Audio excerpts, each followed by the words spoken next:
Welcome students.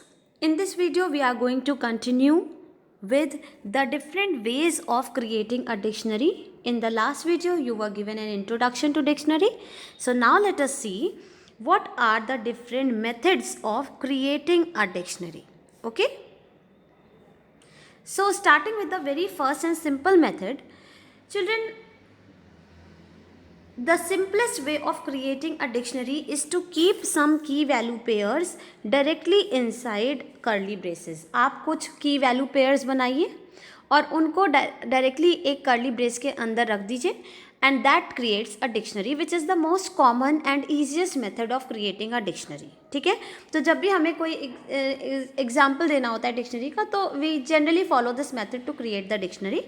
आप इसमें syntax देखिए, सबसे पहले मैंने क्या किया, यहाँ पे डिक्शनरी का नेम लिखना होता है, फिर कर्ली ब्रेस ओपन करना होता है और फिर हमें जितने की वैल्यू पेयर्स बनाने हैं उनको कॉमा से सेपरेट कर करके हम उनको लिख देते हैं और फिर कर्ली ब्रेस को क्लोज कर देते हैं. There is no limit to the number of key value pairs that you can write into a dictionary.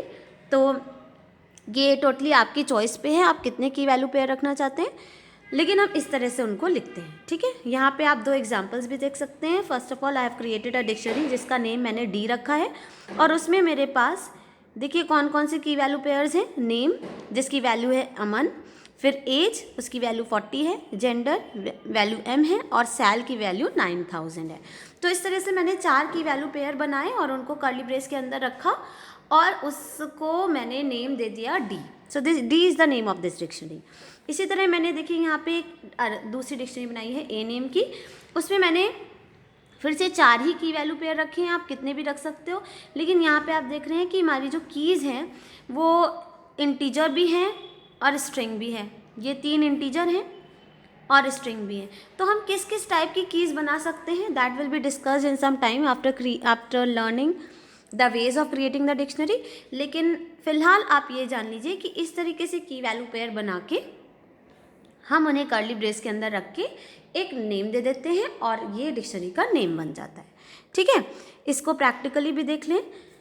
देखिए यहाँ पे मैंने 3 डिक्शनरीज बना रखी हैं. EMP पहली डिक्शनरी है जिसमें मैंने एम्प्लॉय से रिलेटेड डेटा रखा है, employ number, employ name, age, salary. ठीक है, और हर की को करस्पॉन्डिंग वैल्यू दी है. तो यहाँ पे जो काम कीज़ कर रही हैं वो सीक्वेंसेस में इंडेक्सेस करती थी, तो यहाँ पे हमने इंडेक्सेस भी खुद ही चूज़ की हैं. ठीक है, ये इसका मेन एडवांटेज है. फिर यहाँ पे डेज़ मैंने क्या किया है, मैंने हर मंथ में कितने डेज़ हैं इसकी एक डिक्शनरी बनाई है और मंथ के नेम्स को की बना दिया और मंथ में जितने डेज़ हैं उनको उनकी वैल्यू बना दी. ठीक, फिर डेजिग्नेशन, एक मैंने डेजिग नाम की डिक्शनरी बनाई है जिसमें मैंने ये लिखा है कि हमारा CEO कौन है, मैनेजर कौन है, एनालिस्ट कौन है. इस तरीके से मैंने की वैल्यू पेयर्स बना रखे हैं. आप देख सकते हैं this is my first key value pair, this is the second key value pair and this is the third key value pair. Okay, so this is the first method of creating a dictionary. अब यहाँ पे देखिए जब आप dictionary इस तरीके से बना रहे होते हैं तो एक्चुअली होता क्या है कि कभी कभी हमारे की वैल्यू पेयर्स बहुत ज़्यादा होते हैं और हम चाहते हैं कि हम अपनी डिक्शनरी, या तो फिर हम चाहते हैं ज़्यादा हो या ना हो, हम चाहते हैं कि डिक्शनरी को हम मल्टीपल लाइंस पे लिख पाएँ. लेकिन अगर आप मल्टीपल लाइंस में लिखने के लिए आपने सोचा कि मैं इस तरह से स्टार्ट करूँ, मैं डिक्शनरी का नेम लिखूँ, कर्ली ब्रेस ओपन करूँ और मैंने 2 की वैल्यू पेयर लिखे, अब मैं एंटर की प्रेस करना चाहता हूँ. तो जैसे ही मैंने एंटर की प्रेस की देखिए मुझे एरर आ गया.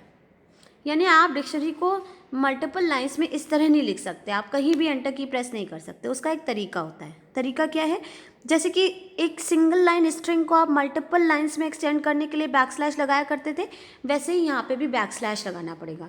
तो जब आप एक डिक्शनरी को मल्टीपल लाइंस में लिखना चाहते हैं तो अगर आप कर्ली ब्रेस क्लोज करने से पहले ही एंटर की प्रेस करना चाहते हैं तो आपको उस एंटर की प्रेस करने से पहले ये बैकस्लैश लगाना पड़ेगा. तो देखिए मैंने क्या किया है, मैंने FF28 के बाद मुझे एंटर की प्रेस करना था, कर्सर को नेक्स्ट लाइन पे लाना था, लेकिन उसके लिए उससे पहले मैंने क्या किया, एक बैकस्लैश लगा दिया, उसके बाद एंटर की प्रेस की तो मुझे एरर नहीं आई. देखिए यहाँ पे लेकिन एरर आ रही थी. फिर मैंने यहाँ पे भी देखिए एंटर की प्रेस करने से पहले बैकस्लैश लगाया। तो ये जो बैकस्लैश है ये एक्चुअली में सिस्टम को इंडिकेशन दे रहा है कि डिक्शनरी अभी फिनिश नहीं हुई है, it has to be extended over multiple lines. तो वो इस तरह से समझ जाता है कि ये यहाँ ख़त्म नहीं हुई है, इसके बाद नेक्स्ट लाइन भी आएगी, फिर यहाँ भी ख़त्म नहीं हुई है, इसके बाद नेक्स्ट लाइन भी आएगी, लेकिन अब यहाँ ये ख़त्म हो गई है। ठीक है, तो इस तरीके से हम डिक्शनरी को मल्टीपल लाइन्स में लिख सकते हैं। एम्प्टी डिक्शनरी हम कैसे बनाते हैं? जैसे कि आपने एम्प्टी लिस्ट पढ़ा, एम्प्टी स्ट्रिंग पढ़ा, एम्प्टी टपल पढ़ा। ये क्या हुआ करते थे? एम्प्टी लिस्ट हमारे लिए सिर्फ a pair of square brackets हुआ करती थी। Empty tuple use to be just a pair of parenthesis and empty string use to be just a pair of quotes, और इनके बीच में कोई वैल्यू नहीं हुआ करती थी। इसी तरीके से हमारे पास एम्प्टी डिक्शनरी भी होती है। Empty dictionary is just a pair of curly braces with no key value pairs inside it. ठीक है, तो देखिए किस किस तरीके से बना सकते हैं। डिक्शनरी का नेम लिखिए और कर्ली ब्रेस ओपन क्लोज कर दीजिए, बस। इसमें कोई भी की वैल्यू पेयर इंसर्ट मत करिए, तो ये एम्प्टी डिक्शनरी बना देगा। ये एक सिंपल ट्रेडिशनल मेथड है।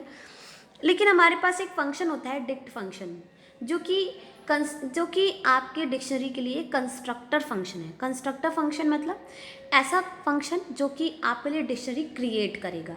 ऐसे ही कंस्ट्रक्टर फंक्शंस आपने लिस्ट और टपल के लिए भी पढ़े हैं। लिस्ट फंक्शन जो आपने पढ़ा था ये लिस्ट का कंस्ट्रक्टर फंक्शन है, ये लिस्ट को क्रिएट करवाता है।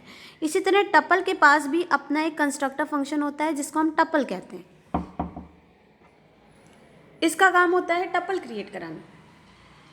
तो उसी तरह से हमारे पास डिक्ट फंक्शन है।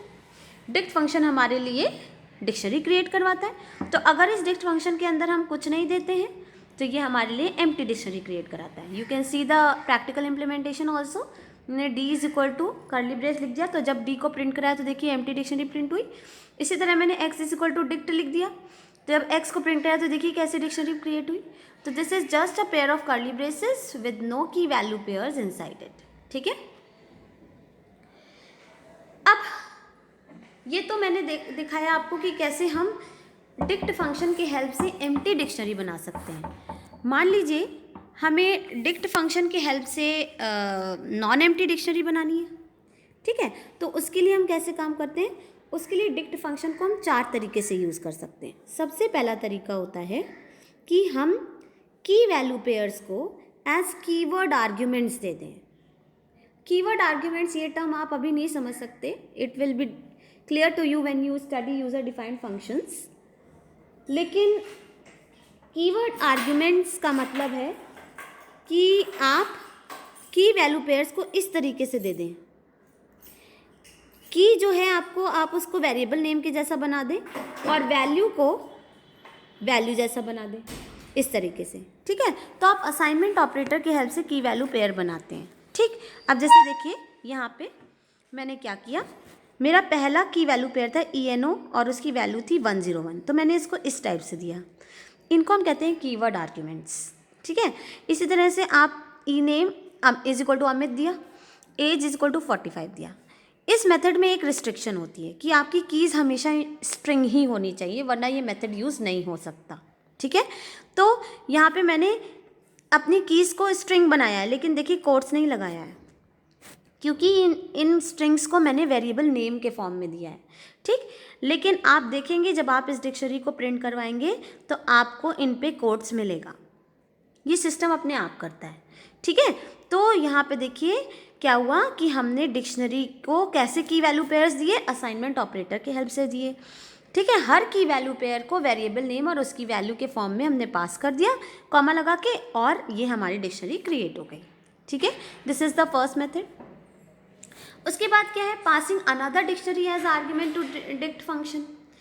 जब हमें दूसरी इसमें हमने क्या किया कि हमने एक पूरी बनी बनाई डिक्शनरी को डिक्ट फंक्शन के अंदर भेज दिया। तो इससे क्या होगा, ये डिक्ट फंक्शन इस डिक्शनरी का कॉपी क्रिएट कर देगा which will be stored in the variable doctor. So this is a method with the help of which you can create a copy of the existing dictionary. ठीक है। तो जब आप इस डॉक्टर डिक्शनरी को print करेंगे आप देखेंगे कि इसके बिल्कुल वही की वैल्यू पेयर्स हैं जो कि इस डिक्शनरी के थे। ठीक है, तो ये जो तरीका होता है it can also be use to create a copy of a dictionary. ठीक है, नेक्स्ट है specifying key value pairs in the form of nested sequences. अब देखिए क्या होता है नेस्टेड सीक्वेंस का मतलब आप समझे, टपल के अंदर टपल रख दीजिए, यानी टपल का एलिमेंट्स टपल ही हो, या लिस्ट के अंदर लिस्ट रख दीजिए, या लिस्ट के अंदर टपल रख दीजिए, या फिर टपल के अंदर लिस्ट रख दीजिए। अब हम इसको कैसे करते हैं, हमारे जितने भी की वैल्यू पेयर हैं हम हर की वैल्यू पेयर का एक लिस्ट या टपल बना लेते हैं। तो देखिए मैंने यहाँ पर क्या किया है, मैंने एक लिस्ट बनाया है, हर की वैल्यू पेयर का लिस्ट बना दिया। ये देखिए मेरे 3 की वैल्यू पेयर थे, मैंने उनका लिस्ट बना दिया। ठीक है, और इन लिस्ट को मैंने एक आउटर लिस्ट में रख दिया। ठीक, आउटर लिस्ट में रख दिया तो ये मेरी एक नेस्टेड सीक्वेंस बनी, लिस्ट ऑफ लिस्ट्स, जिसमें इनर लिस्ट की वैल्यू पेयर है और आउटर लिस्ट इन की वैल्यू पेयर को रखता है। ठीक है, और इसको हम डिक्ट फंक्शन में पास कर देते हैं। ठीक है, तो ये हमारे लिए देखिए डिक्शनरी क्रिएट कर देता है। इसी तरह इसमें देखिए मैंने क्या किया है, की वैल्यू पेयर के टपल्स बनाए हैं। ठीक है, की वैल्यू पेयर के टपल्स बनाए हैं और उसको एक आउटर टपल में रख दिया है और इसको डिक्ट फंक्शन में पास कर दिया। तो देखिए मेरे पास वर्कर डिक्शनरी कैसी बनी, इस तरीके से बनी। ठीक है, तो यहाँ पे देखिए इस तरीके से हम नेस्टेड सीक्वेंसेस पास करके डिक्शनरी क्रिएट कर सकते हैं। ठीक, आप यहाँ पे दूसरे कॉम्बिनेशंस भी रख सकते हैं, जैसे की वैल्यू पेयर्स के तो टपल बना दीजिए और उसको लिस्ट में रख दीजिए, या फिर की वैल्यू पेयर्स के लिस्ट बना दीजिए और उसको एक आउटर टपल में रख दीजिए। तो आपके ऊपर है आप क्या रखते हैं, लेकिन बेसिकली यहाँ पे एक नेस्टेड सीक्वेंस होता है और वो नेस्टेड सीक्वेंस आपको कैसे करना होता है, डिक्ट फंक्शन के अंदर पास करना होता है और आपकी डिक्शनरी रेडी हो जाती है।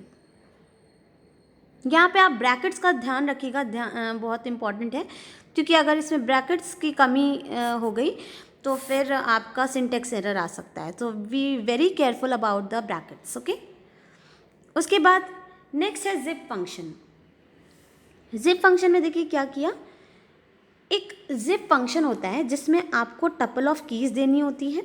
ये देखिए ये टपल ऑफ कीज़ है, यानी सारी कीज़ को एक टपल के अंदर रखिए एक साथ और सारी वैल्यूज़ को एक टपल के दूसरे टपल के अंदर रखिए एक साथ।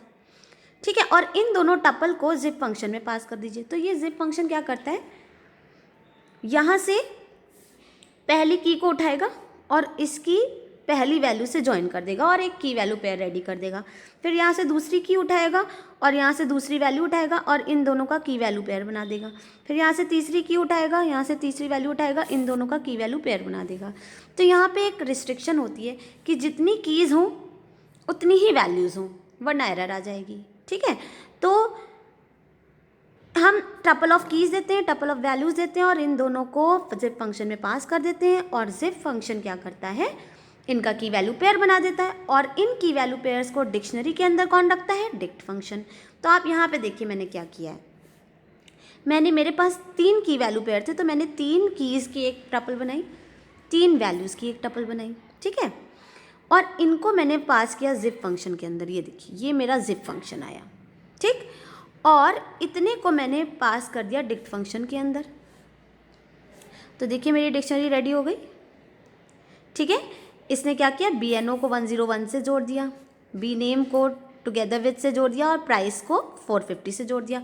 3 की वैल्यू पेयर रेडी कर दिए, किसने किए, जिप फंक्शन ने किए। और इनको कर्ली ब्रेस के अंदर किसने रखा, डिक्ट फंक्शन ने रखा। तो इस तरीके से ये मेथड यूज़ होता है। Be very careful about the brackets in this method also. Okay, so these were the 4 ways in which you can use dict function to create a non-empty dictionary. ठीक है, तो ये सारे हमारे तरीके थे जिससे हम डिक्शनरी क्रिएट करते हैं। लेकिन एक बहुत इंपॉर्टेंट पॉइंट है कीज़ के बारे में, जो मैंने आपसे कहा था कि मैं डिस्कस करूँगी कि आप किस किस टाइप की कीज़ को रख सकते हैं। देखिए सबसे पहली बात, वैल्यूज़, किसी भी की वैल्यू किसी भी टाइप की हो सकती है, integer, float, string, tuple, dictionary itself, यानी कि एक की वैल्यू डिक्शनरी भी हो सकती है, ठीक है, लिस्ट, कुछ भी, यानी कि आपकी वैल्यू पे कोई रिस्ट्रिक्शन नहीं है, वैल्यू किसी भी टाइप की हो सकती है, लेकिन कीज़ पे रिस्ट्रिक्शन है। देखो कीज़ जो होती हैं डिक्शनरी की वो इंडेक्सेस का काम करती हैं, और इंडेक्सेस आपके एलिमेंट्स की आइडेंटिटी होती हैं। तो ये रिस्ट्रिक्शन होती है कि कीज़ हमेशा ऐसी होनी चाहिए जो कि इम्यूटेबल हैं, जिनको आप चेंज नहीं कर सकते, ठीक है। तो क्योंकि इनको अपनी वैल्यूज़ का आइडेंटिटी बनना है, तो आप आइडेंटिटी को ही चेंज कर लेंगे तो वैल्यू कैसे एक्सेस कर पाएंगे।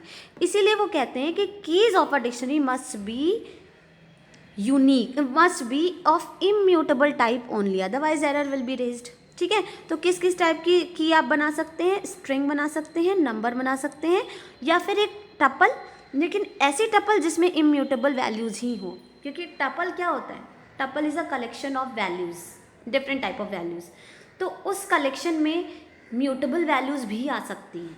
तो ऐसी टपल को आप की बना सकते हैं जिसके अंदर इम्यूटेबल वैल्यूज़ ही हों। अदरवाइज आप स्ट्रिंग को बनाइए कि आप न्यूमरिक वैल्यूज़ को, जैसे इंटीजर हो गई, फ्लोट हो गया, जैसे 5 हो गया, 6.2 हो गया, इसको आप बना सकते हो। ABC एक स्ट्रिंग है, इसको आप की बना सकते हो। और एक ऐसी टपल जिसमें सिर्फ इम्यूटेबल वैल्यूज़ हो, जैसे 1 2 इम्यूटेबल हो गया, तो ये हमारा की बन सकता है। लेकिन अगर किसी टपल में म्यूटेबल वैल्यू आ गई तो वो की नहीं बन पाएगा। इसको मैं प्रैक्टिकली आपको शो करूँगी अभी। अच्छा, अब बात ये आती है कि मान लीजिए आपने म्यूटेबल टाइप की दे दी तो क्या होगा। जैसे कि मैंने बताया ये आपको एरर देगा, लेकिन वो एरर का एक स्पेशल इंडिकेशन है, अनहैशेबल टाइप। अगर आपको डिक्शनरी क्रिएट करते समय ये एरर आ रही है अनहैशेबल टाइप, तो इसका क्लियर मीनिंग है कि आपने एक ऐसी की दे रखी है जो कि म्यूटेबल टाइप की है, समझे। और पाइथन की डिक्शनरीज में इम्यूटेबल कीज़ ही होती हैं, म्यूटेबल नहीं। तो अगर आपको ये एरर मिल रही है इस नाम से अनहैशेबल टाइप, तो आपको समझ जाना चाहिए कि आपने ऐसी की बना दी है जो कि म्यूटेबल है, जिसको चेंज किया जा सकता है, और पाइथन में ऐसा नहीं हो सकता, ठीक है। तो अब मैंने यहाँ पे देखिए कुछ एग्जाम्पल से आपको शो किया है। देखिए सबसे पहली मेरी STU एक डिक्शनरी है STU नाम से, और उसमें मेरी पहली की देखिए रोल नंबर इन स्ट्रिंग है अलाउड, नेम भी स्ट्रिंग है अलाउड, टपल भी अलाउड है। लेकिन इस टपल में आप देखिए ध्यान से कि ये जो टपल है इसमें 4 और 5 है, टपल की वैल्यूज़ 4 और 5 है। 4 और 5 इंटीजर हुए, और इंटीजर्स भी इम्यूटेबल होते हैं, इसलिए ये टपल एज अ की एक्सेप्ट हो गई और आपको कोई एरर नहीं आई, ठीक है। उसके बाद मैंने क्या किया, मैंने एक दूसरी डिक्शनरी बनाई है जिसमें मेरी इंटीजर टाइप की कीज़ हैं। देखिए ये की इंटीजर है, ये भी इंटीजर है, ये वाली की फ्लोट है अलाउड है, और ये वाली की स्ट्रिंग है। तो इसमें सब कुछ सही है, string, integer, float and tuple containing immutable values can be the possible keys, ठीक है। तो यहाँ पे ऐसा ही था, इसलिए कोई एरर नहीं आई। और देखिए मैंने वैल्यू कैसी भी दे सकती हूँ, वैल्यू में तो कोई रिस्ट्रिक्शन ही नहीं है, ठीक। लेकिन ये जो थर्ड डिक्शनरी मैंने बनाई, इसमें देखिए क्या हो रहा है। पहली की इंटीजर है allowed, it is correct. 20 is also integer, it is immutable, so it is also correct. लेकिन ये जो की है मेरी, ये है लिस्ट, और लिस्ट क्या होती है, म्यूटेबल होती है। इसलिए देखिए आपको क्या एरर आ रही है, अनहैशेबल टाइप। इसका मतलब ये हो रहा है कि ये आपने ऐसी की दे दी है जिसको हैश करना, मैप करना पॉसिबल नहीं है। हैश फंक्शन मैंने बताया था आपको, हैश फंक्शन ही ये मैपिंग करवाता है, ठीक है। तो ये अनहैशेबल टाइप है, ऐसी की है जिसको आप हैश नहीं कर सकते, इसलिए ये की अलाउड नहीं है। तो इसका क्लियर इंडिकेशन क्या हुआ कि आपने ऐसी की दे रखी है which is mutable and it is not allowed, ठीक है। तो आपको यहाँ एरर आई। अब देखिए मैंने यहाँ पे क्या किया है, इस एग्जाम्पल में मैंने, ये तो स्ट्रिंग है ओके, स्ट्रिंग है ओके, लेकिन ये एक टपल है। अब ये टपल अलाउड थी, लेकिन ये टपल पे एरर आ रही, क्यों? क्योंकि इस टपल का एक एलिमेंट तो इम्यूटेबल है, लेकिन दूसरा एलिमेंट जो है इस टपल का वो म्यूटेबल है, लिस्ट है। तो अगेन मुझे ये एरर आ गई। टपल में एरर नहीं आ रही थी क्योंकि यहाँ पे दोनों इंटीजर इम्यूटेबल थे, लेकिन यहाँ पे एक ये जो 5 है ये इंटीजर है इम्यूटेबल, लेकिन ये जो लिस्ट बना दी ना, भले ही इस लिस्ट के अंदर इम्यूटेबल वैल्यूज़ हैं लेकिन ये लिस्ट खुद तो म्यूटेबल है ना, इसलिए आपको ये अनहैशेबल टाइप का एरर दे रहा है। तो this is the reason why we should not make mutable keys, we should only make immutable keys. ठीक है, so I hope now ways of creating a dictionary and what keys you can keep for your dictionary will be clear to you. If you have any confusion, you can write it in the comment section. Thank you so much.